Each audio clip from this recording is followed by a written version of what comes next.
Canalisation du 14 mai.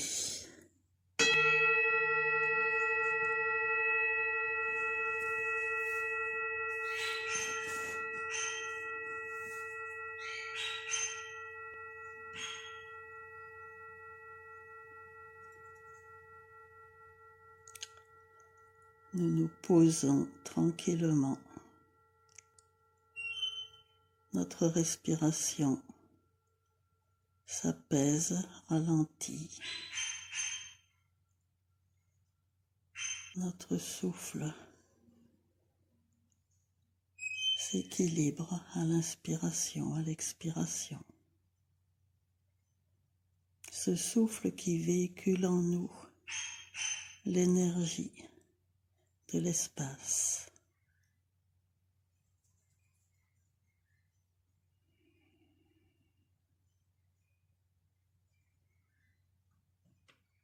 Nous sommes parfaitement détendus,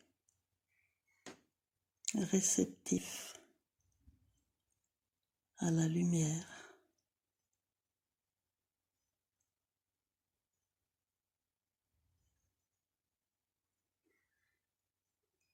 Et nous commençons par nous enraciner en contact avec le réseau cristallin de la planète, afin que toutes nos énergies matérielles physiques soient vivifiées par les informations de ce réseau.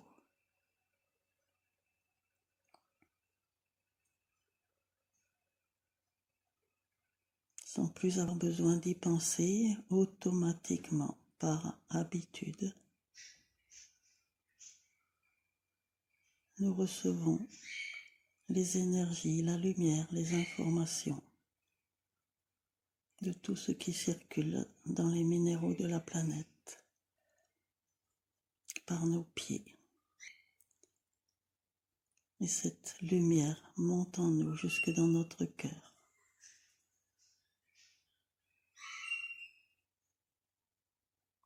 Simultanément, nous nous ancrons par notre sacre vers les espaces abyssaux du sol océanique qui circule dans toute la planète.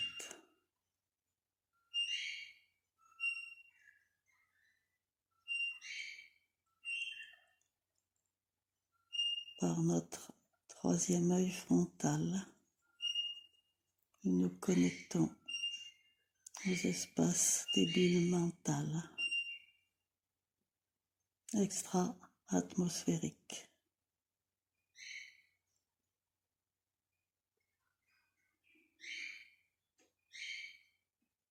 Et notre mental reçoit des informations apaisantes.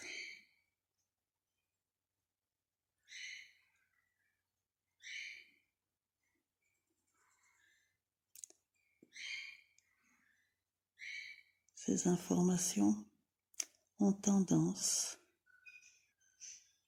à lui procurer la nécessité de se mettre en accord avec les impulsions intuitives de notre âme.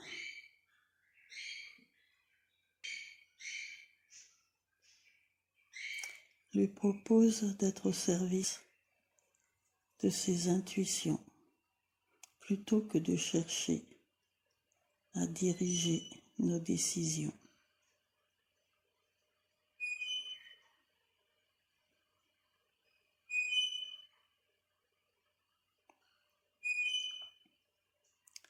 Et enfin,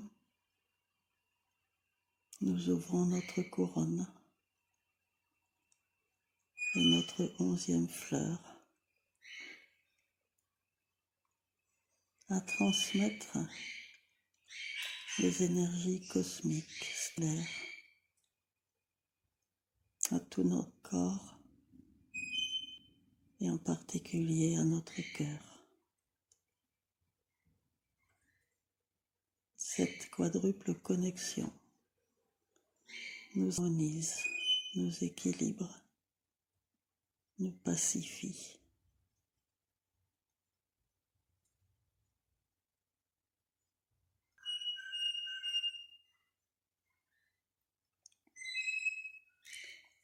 Découvrons maintenant la fréquence arc-en-ciel qui gère toutes nos fleurs. Imaginons au niveau de la fleur racine la couleur rouge. Nous savons déjà que toutes les couleurs ont une fréquence précise. Mais dans chaque couleur, il y a des variations, des gels de différentes fréquences entre le rouge sombre, le rouge marron, le rouge terne, puis un rouge qui s'éclaire, progressivement jusqu'à devenir un rouge vif lumineux. Et selon notre état personnel, notre fleur racine vibre certes à une fréquence de rouge, mais pas forcément la plus élevée, la plus vibrante. Cette zone de notre corps est en rapport avec l'absorption de la lumière matérielle physique qui provient de nos 3 fleurs inférieures et surtout de la planète, du réseau cristallin en particulier.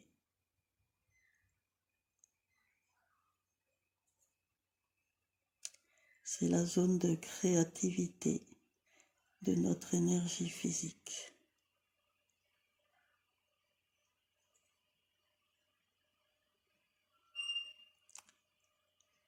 Projetons en conscience le plus beau rouge, rutilant, translucide, rayonnant dans cette zone de notre corps, dans le périnée.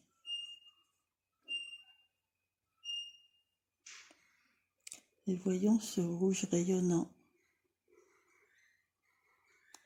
se connecter aux couleurs plus marron des fleurs inférieures.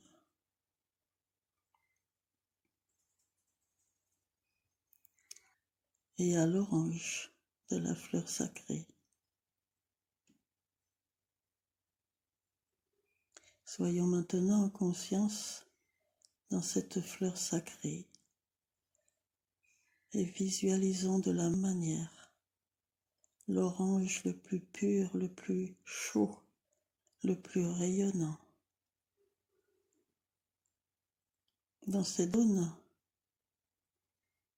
de créativité génératrice.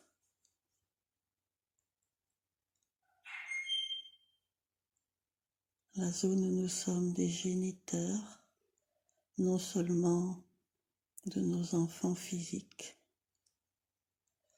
mais on peut dire de tous nos enfants matériels.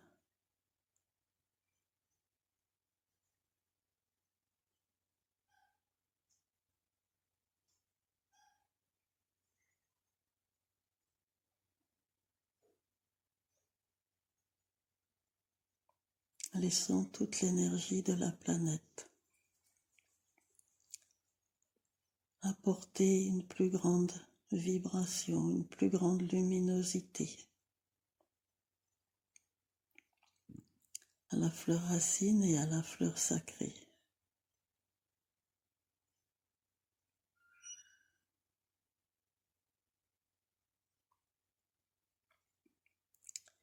et se connecter à la fleur au-dessus, le jaune, la fleur solaire du plexus, la fleur de la créativité émotionnelle. Cette fleur qui gère l'énergie de tout notre tube digestif, de ce deuxième cerveau qui n'a pas les mêmes fonctions que les deux autres, cerveau émotionnel.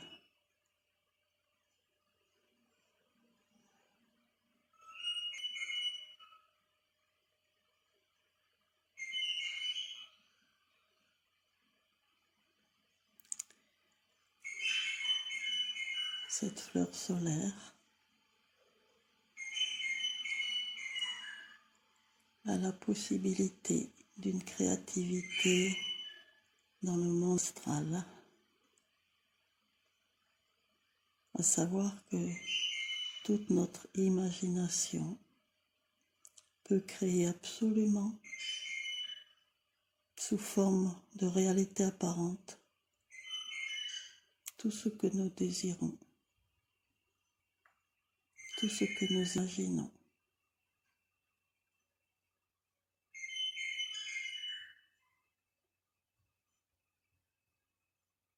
Intensifions ce jaune comme un soleil dans notre ventre.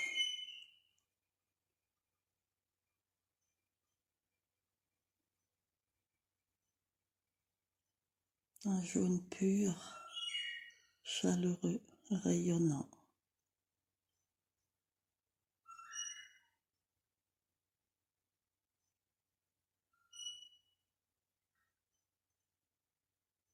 Et puis, à travers le diaphragme, cette lumière contacte le soleil vert de notre cœur.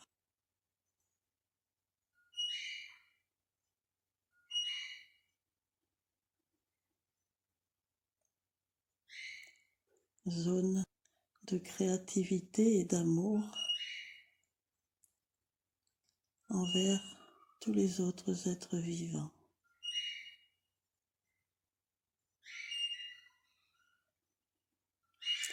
Voyons-y le plus beau vert qui soit. Un vert absolument pur, luminescent, rayonnant.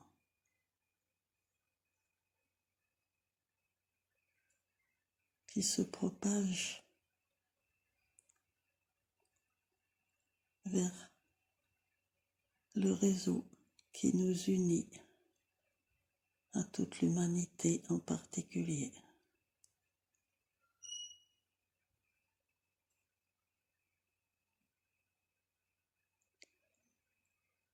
Cette couleur verte lumineuse est alimentée à la fois par l'énergie tellurique qui monte vers le cœur et par l'énergie cosmique qui descend dans notre cœur.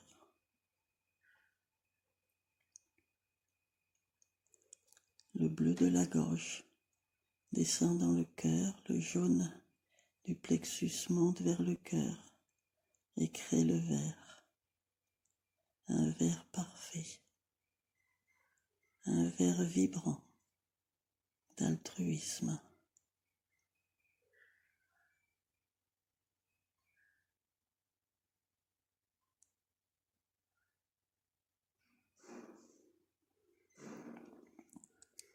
Qui irradie également le long de nos bras jusqu'au centre de nos mains.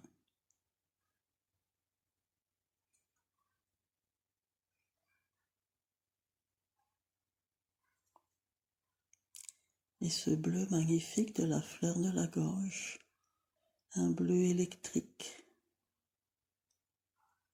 le plus beau bleu possible.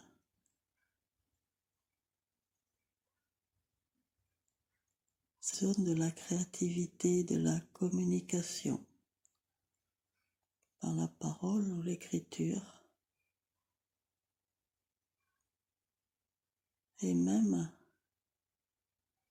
déjà, c'est une zone d'initiation à la télépathie.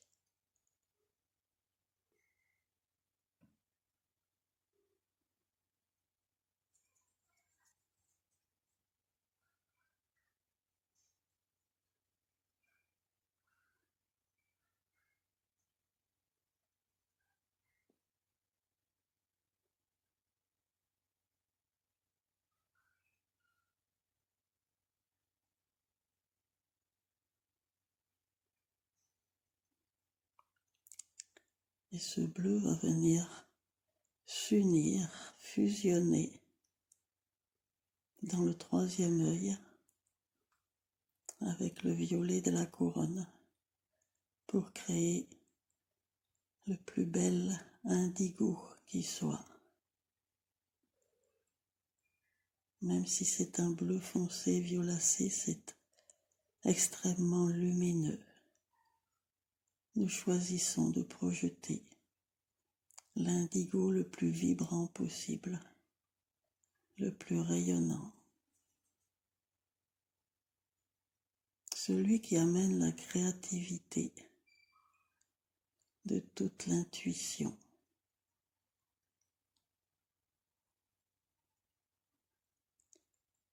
L'activité et la perception de nos sens.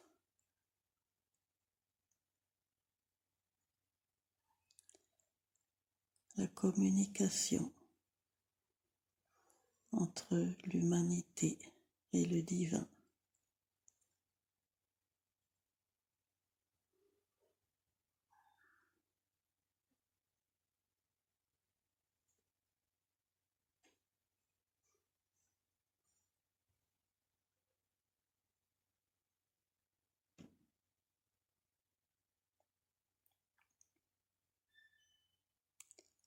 Ensuite,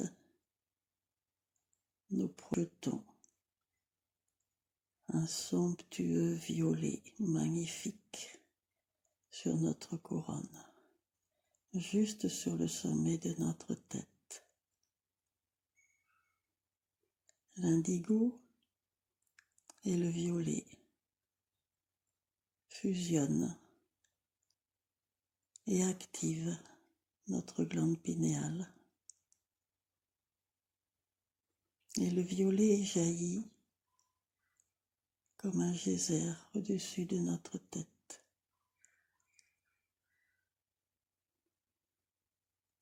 Dans ce lotus aux 1000 pétales.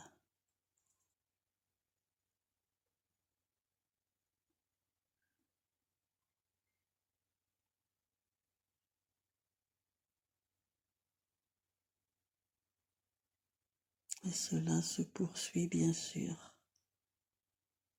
dans notre 11e fleur, la fleur sublime au-dessus de notre tête,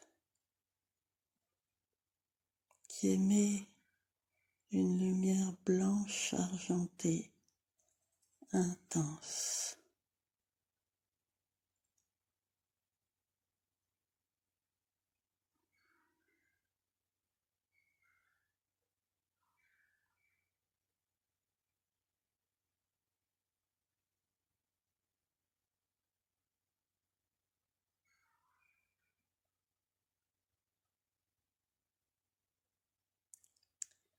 C'est la zone de créativité de notre divinité,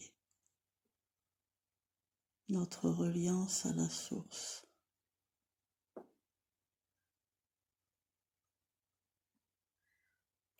Et en conscience, nous visualisons maintenant l'ensemble de cet arc-en-ciel.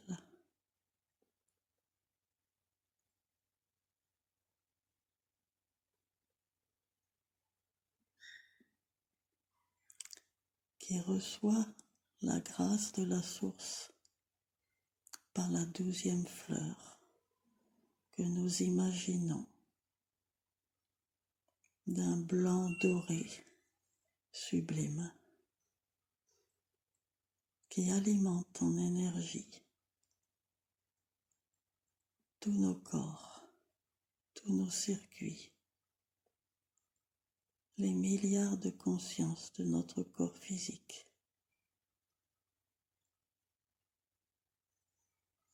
qui reprogramme à chaque seconde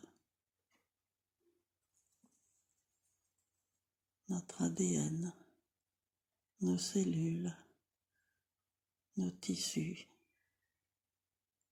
tous nos systèmes qui assurent la vie.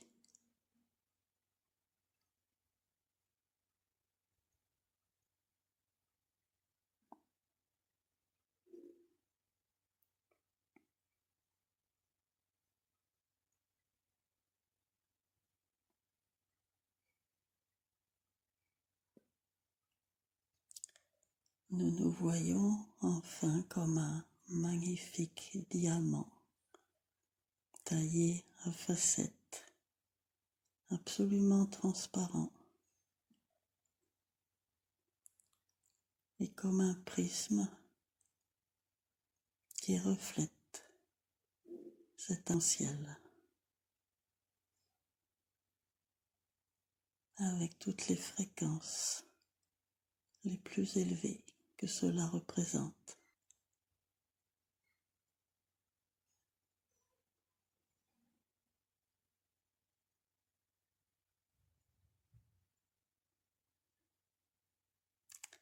Rappelons-nous cet adage: accepter le passé, savourer le présent, choisir l'avenir.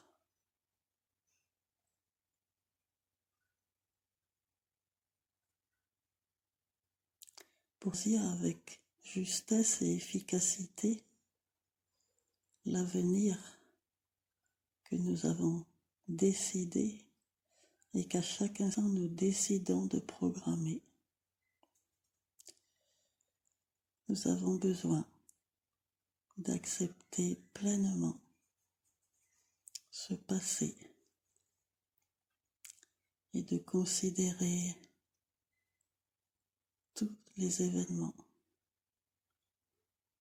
toutes les rencontres, tous les moments agréables ou désagréables, toutes les souffrances et toutes les joies, toutes les amours, comme des opportunités, comme des tremplins, que grâce à notre capacité de résilience, nous avons pu dépasser.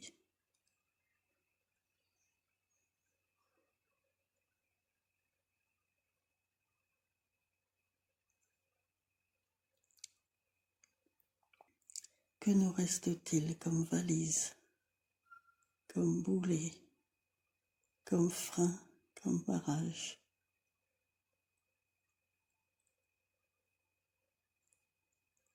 Observons comment, dans le quotidien, nous nous comportons, comment nous agissons, comment nous réagissons, comment nous ressentons, comment nous pensons, quels sont nos obstacles encore en cet instant.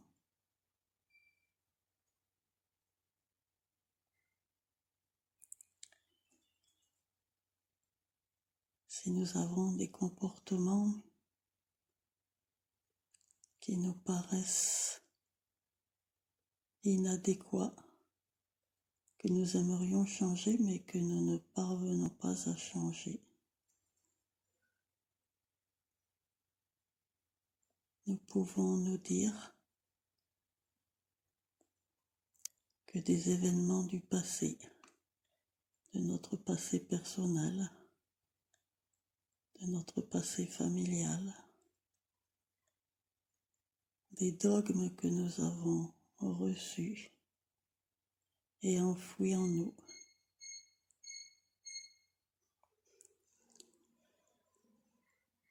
Nous pose des manières de réagir qui proviennent de notre inconscient.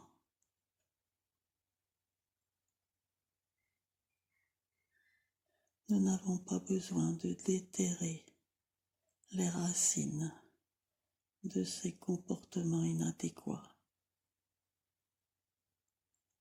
Nous avons à les illuminer, à les accepter et à modifier nos comportements. Par exemple, en nous respectant nous-mêmes beaucoup plus, en nous aimant plus, en nous valorisant plus.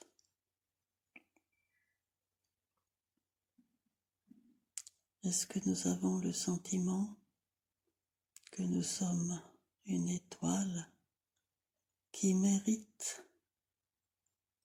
la plénitude, l'abondance? Ou est-ce que nous nous punissons encore d'un passé que nous nous imaginons empli de fautes, de culpabilité, empli de tristesse ou empli de désir de vengeance, ou empli d'une impression d'abandon, d'un besoin de reconnaissance, de regret, et bien d'autres choses encore qui nous mettent des ombres sur notre lumière. Prenons conscience que nous n'avons pas fauté.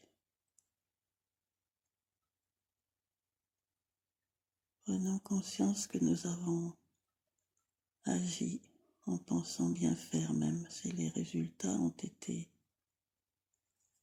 pas ce que nous disions. Cessons de nous nettoyer, de nous purifier, de nous en vouloir, de nous punir, de nous rétracter. Et voyons à quel point nous méritons le meilleur. Et c'est à nous de nous offrir le meilleur, à nous seuls. Prenons conscience que nous sommes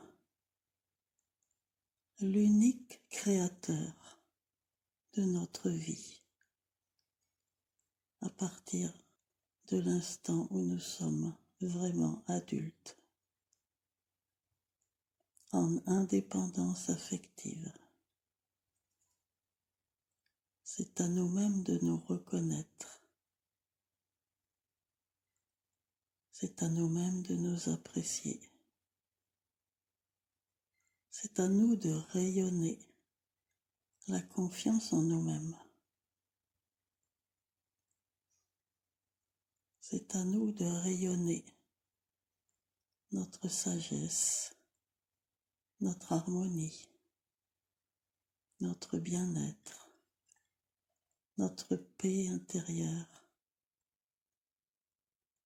Et ceci dans un silence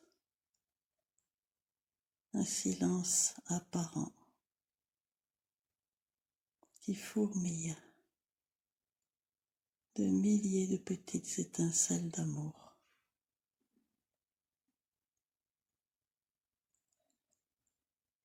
Il est indubitable que lorsque nous vibrons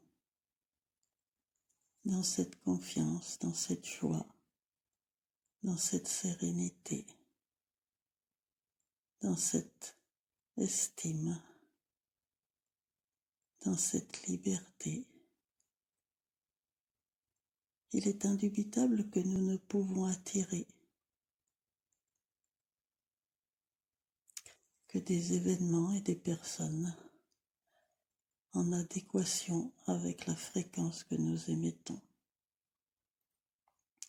Et c'est ainsi que nous choisissons nos lendemains.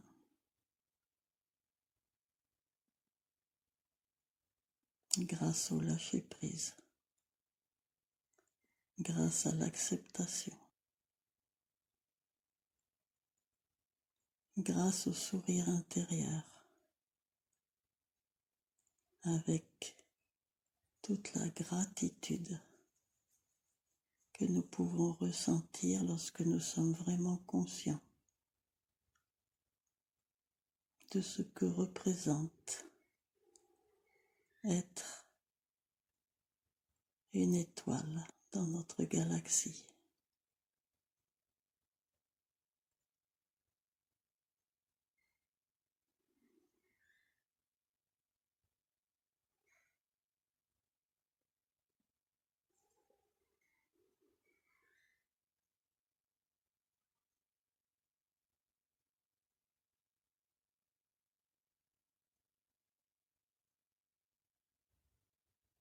Merci.